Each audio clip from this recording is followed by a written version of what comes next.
Good morning. This is Carrie Freeman, my left ear. I just completed a 14-minute video about my psychic coaching services because I got so many requests for free consultations that I realized I can't do it. I'm not going to be able to make the time for the free consultations because after I did the video with Linda G, and she told me this would happen, overnight, I got an avalanche of emails, phone calls, texts, requests. And I thought, oh, I can do it, but I really can't. It's just way too much. So I thought, well, what can I do for people so they have a better idea? And so I just finished this video on psychic coaching, and this is a separate video on the hypnotherapy services, okay? So, I got into hypnotherapy because years and years ago, I lost my parents within a very short period of each other. My mom was the last, and it was utterly devastating. And anybody who's lost a parent, you know. And someone called me, I was flattened. Someone called me and said, I think you should see my hypnotherapist. So I said, I'm open. So I went to this woman. She was lovely. And I think I saw her 3 times because I was panicking. I was having anxiety attacks. And the third session, she said to me, I want to tell you something.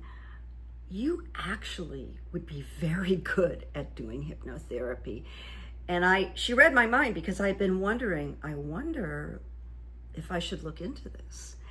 So I did, and I took out a loan, and I went to school, very good school in Tarzana, California, and it was a year. The last 6 months were a lot of practicing and so on and so forth. So I started this, and a few days after I graduated, my phone rang, and I'm brand new, but my phone rang, and somebody said, this is the blah, blah, treatment center in Malibu, drugs and alcohol, and we heard about you. Would you like to come in for an interview? We're interested in hiring you to be a hypnotherapist. So I was like, oh my God. So I went out there, and the boss, who was very Trumpian, by the way, he helped prepare me for Donald Trump. He was a real estate guy. He was a crook. He's not living anymore. But I took the job because very exciting to get out of school and get this offer. And my brother had been a serious drug addict. So it was familiar with me. It was familiar to me. And I went to work there as a hypnotherapist. And that really honed my tools. I also did group. I filled in for therapists who were going on vacation to do their groups. And I had written the first Good Evidence book, which is, by the way, on Amazon. It's Good Evidence and Positive Noticing by Carrie Freeman. And at this juncture, it's a Kindle. But I have finished another version of it that's going to be a paperback. So I did this little lecture on what is good evidence. And basically, it's anything that happens that lights you up. That's the really simple, but I made a softcover book about it. And anything you do for someone else that lights you up, because giving is a high, gives us some dopamine, that's good evidence. So all you have to do is notice. You don't have to do any work. So that comes into the hypnotherapy also. Now, during the hypnotherapy, we really talk, and I get a lot of history, and that's almost an hour of talking. I write a lot of notes because during that time, I'm crafting a 15-minute recording that I'm going to record for you while we're together that you listen to in between sessions, because these recordings, when they're listened to, the repetition is everything. There can be repetition for good and repetition for bad. So you'll see, dictators repeating and repeating and repeating, but it's ugly and it's lies. And Unfortunately, that's a form of negative hypnosis, so just be careful how much you listen. But all of this is for good, and I have seen people within 6 sessions, it's not a science, so I can just say thereabouts, make really big changes. I mean, really, and that would be, I've done quit smoking. I haven't done it in a long time, but I used to do it all the time, and I would do it in 3 sessions, not 1 session. And I've prepared people for job interviews, actors for auditions, public speaking, biting nails. A young girl who was getting married and her nails were bit too quick, and we got that handled. There's just so many applications for it. And people say, what if I can't be hypnotized? Well, have you ever been in love? That's a hypnotizable state. Honestly, I'm not joking. We go into an altered state when we, kind of fall in love or get that wild crush on someone. That means you can be influenced as long as it's something you want to achieve, and as long as it's you feel comfortable with the hypnotherapist. You really feel really safe. That's what you need to feel. And I offer that safety. It's all confidential. So the hypnotic part, where you get comfortable in your own office, or if you're here with me, I have a nice comfortable space to lie down. PD goes in the bedroom, or he might walk around and start talking. And then there's nothing. I don't ask my clients when they're in that space to answer any questions or do anything weird. They're receiving from me. So it's real safe because there's no surprises. It's very important people feel safe. And the brain begins to change. The subconscious likes to stay with what's familiar, even if it's not good for you. So I'd be sitting there in that rehab talking to someone detoxing from heroin, and they'd be sweating, be nauseous, they'd want to be anywhere but in that office with me. And they know on a conscious level, I got to get rid of this heroin habit. I've got to. But their subconscious, let me tell you what their subconscious is doing right there in the office with me without saying anything. Dude, where's the stuff? It's 10 a.m. and we usually have our stuff, but there's no stuff. Where's our stuff?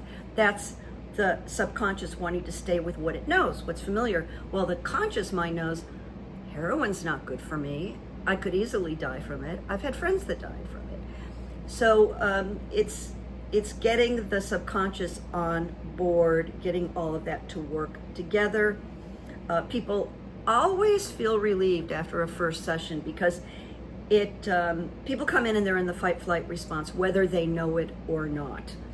And so they're kind of out of their body, they're distracted, they have thoughts they can't stop, and it's coming after a lot of stress. So they're in that fight, flight, freeze position. And what the hypnotherapy session automatically does is get you out of the fight, flight.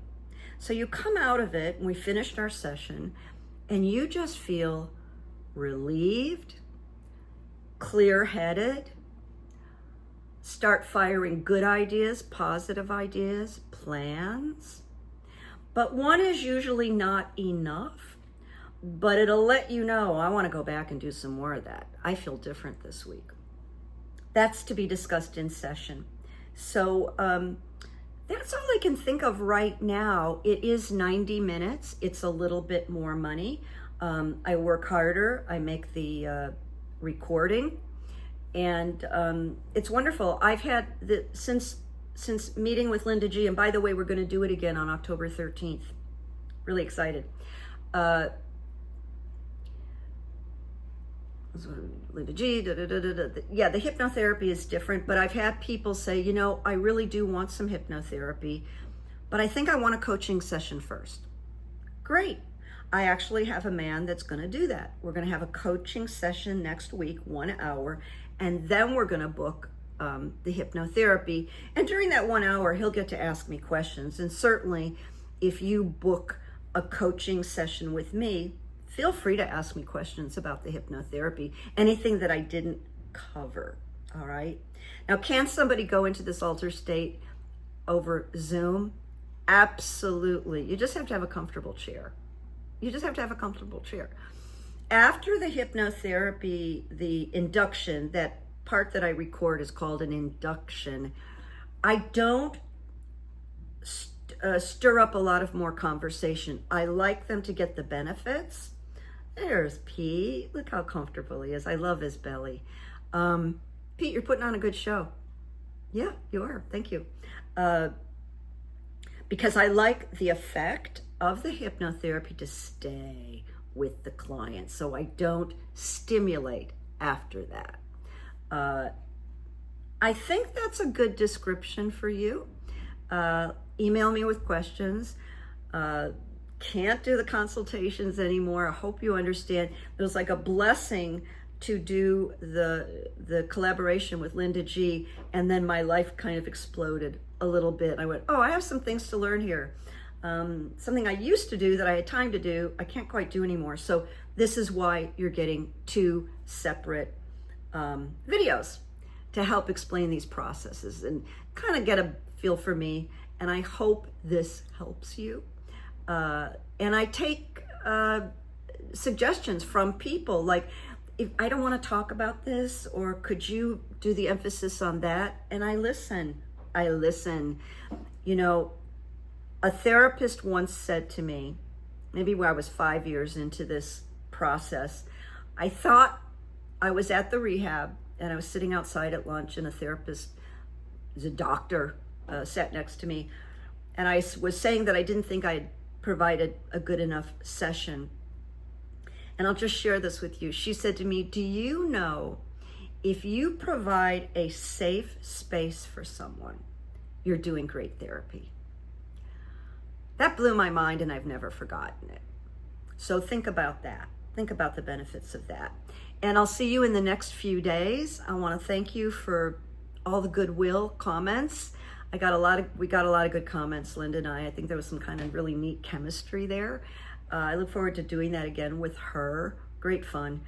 And I say peace and blessings, and keep looking for good evidence, keep creating good evidence, which is holding a door, giving a compliment.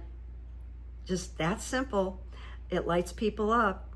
And I'll see you soon. And let me know, these will go up later today. All right?